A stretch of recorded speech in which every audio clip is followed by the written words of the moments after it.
Hello everyone, I'm just like welcome back to my YouTube channel. This is Ring Palvin. Before I begin anything, I would like to thank everybody for your constant support and guidance.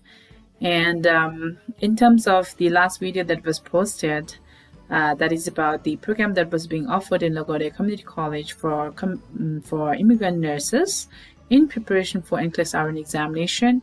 There were a lot of people who actually viewed the video, shared, liked, and left comments. For all those who commented, sharing their experience and what helped them make through it, thank you again. And for all those who have been viewing through and processing through the comments made, I would like to urge you to assess them and then see what you can take from it. All right. Also, I do have like people asking me like, do you really need to enroll in such course? Well, my answer is no. It is your decision. It is your preference how you study, how you would like to what are your plans, and what are your plans in going forward in terms of preparing for the NCLEX and then getting it cleared, right? So I do have some people who have shared about wanting to be in in a institutionalized course, or attend some courses irrespective of the duration, to boost them up in first getting prepared to and getting scheduled themselves to study and prepare for the examination. I also have people who have mentioned about, oh, why don't I just do self-study and then see what works and sit for the exam. So it entirely depends on your individual preference and decision. You do not have to enroll in such program. There are also many courses that are in shorter duration and that's being offered, so you just have to see what are those courses and whether you would like to take them, or like with the expenses of those costs and all that stuff. All right. So thank you for bringing those up, and just for heads on, like some of the resources that I have used, and I have asked some of my colleagues and they have shared that so and so resources were helpful to them. So if you just want to give a try, those are the UWorld, U for umbrella, and the World. UWorld also has a Facebook page. I personally like the rationales that UWorld gives, and that was one of the main resource that I also used it for my preparation. The second one we have is Saunders. Saunders also is a great material, and I have used that as well. The Charity, which deals with prioritization, delegation, and assignment. So that's also a very helpful resource. Then I did not use the other resources, but this was shared. That's Mark Hamlick Audios. We also have Rachel Allen NCLEX preparation. Then we also have NCLEX High Yield, that's in Instagram, and they also have podcasts, and they provide free Zoom classes every Wednesday for an hour. So NCLEX High Yield in Instagram, they provide free Zoom class every Wednesday for an hour. Okay, if you want to give a try. Then I also was told about the free 7 days NCLEX with Regina. I did just type it and see, and there were like videos from Regina, talking about the I guess the preparation materials and resources. So, and we also have Kaplan, and these are a few of the resources. If you haven't, or if you are looking for some resources, from my personal take, I would rather have first just go through it and then see what how they are structured and what best works for you, and then choose like a couple of them, like 3 or 4 of them, and then focus on them more than having tons of resources laid and getting bits from everywhere and not reaching anywhere. So that is my experience. the other experience I also would like to share is that, you know, initially I was just doing like 10 questions from each system. Like if I do 10 questions from musculoskeletal, I did 10 from GI, and then GU, 10 questions, everything was mixed up. And then I didn't really realize that, this was not really helping me. So whenever I did the questions, I didn't score well. And then that's when I was like, oh, maybe I should be, changing the way I study. So one of my colleagues, shared that, why don't you just try to do a system completely, complete the everything, questions and everything, and then remediate it, and then go to the next question, and then again come back, go to next system, and then come back to the same system that you just finished, just to make sure that the information that, the knowledge learned is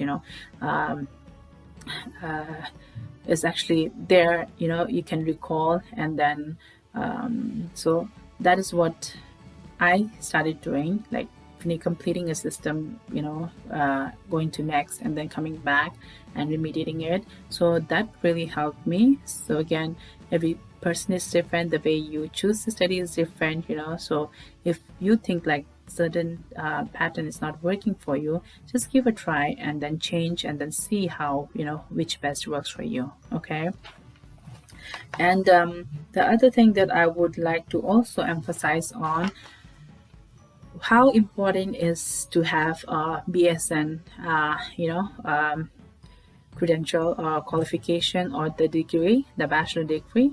If I'm not wrong, almost all the private hospitals look for nurses who have bachelor degree, completed their bachelor degree, right? When I went into the former facility, I was already a CNA working there. So when I passed the examination, so it was an easy process for me to, upgrade from CNA position to RN. I also know that there are people whom they actually, ask them to complete or at least start the bachelor program. I know I eventually got the bachelor program, but then, for getting you in any of the facility, it's always good to have, either bachelor completed, that's the best. If you haven't, if you're just an associate, it's always good to, get enrolled, started, and have it in the resume. I think that might make a little difference, apart from the experience that you have had so far. Okay, so there are various institutions, universities that provide bachelor programs. I personally did it from Grand Canyon University, that's in Phoenix, Arizona, and I know a lot of people who have completed from there and are actually enrolled in the program. There's more detailed information that you can find from Tenzin Chunzom, from her YouTube, about the bachelor program. She also completed from GCU, recently graduated, and congratulations, Chunzom. I have also people asking about some of the programs and some of the do's and don'ts and what to look into when you are actually enrolled into the courses in GCU. So I'll have more informations on my next videos. Also, that coming to GCU, when I enrolled into the GCU program, I was told that if I am an INA, right, Indian Nursing Association member, I would get like 15 or 20% discount. And that's when I did the membership, paid like $100 and something, and then got like 20 to 30 percent discount being a member of INA. So similarly, right now, it's been a few years since Tibetan Nurses Association has that discount. I know this GCU itself was going on discount, having discounts for the courses recently. But if there isn't any discount, you can always become a member of TNA, Tibetan Nurses Association of New York and New Jersey, by paying membership fee of only $100, and then get your discount. Okay, but for that you will have to contact the executive members of the TNA. All right. So just to let you know that there are a lot of facilities, there are a lot of universities and institutions that provide bachelor program, right? So you also have to make sure that the GPA is not fixed. I was told by one of my colleagues that the university that she was actually going to apply and were gathering information had their GPA fixed. Like it didn't really matter whether you perform so well or not. It was if you didn't perform well, of course, you wouldn't get a GPA of 3, right? But the maximum GPA that could go was only up to 3. So, which I and she also thought that it's not fair, because if you put a lot of effort and then you want to continue with your further education, and they really wanted, some of them really go by their GPA, or whether get into what program you get into or what university you get into. So GPA is very important, and some universities do not have that. So just make sure you see all of these important small stuff while you are looking into the universities for the degree program. Okay. And so it's already 11 minutes up, and okay, so I'll just touch base on the a very important topic, I believe. I don't know why, but it's always the immigrant nurses who have to go through all of this. So, right? Like I personally took like a year and almost like 4 months to have my CGFNS process. That's credential verification. CVS, Credential Verification System services for the New York State done. I have heard the minimum duration that it took for the process to complete. The minimum I heard was like 8 to 9 months, but most of them were a year or more than that.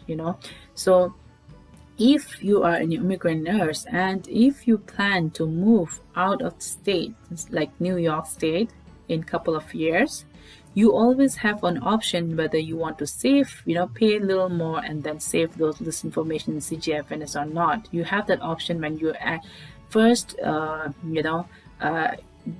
do your start your CGFNS process. So if you plan to move in few years, please make sure you pay for now and then have it for longer duration with the CGFNS. Okay, because some states, unlike other RNs who completed their school from universities in the United States, and for them it's easy to endorse their license to other states.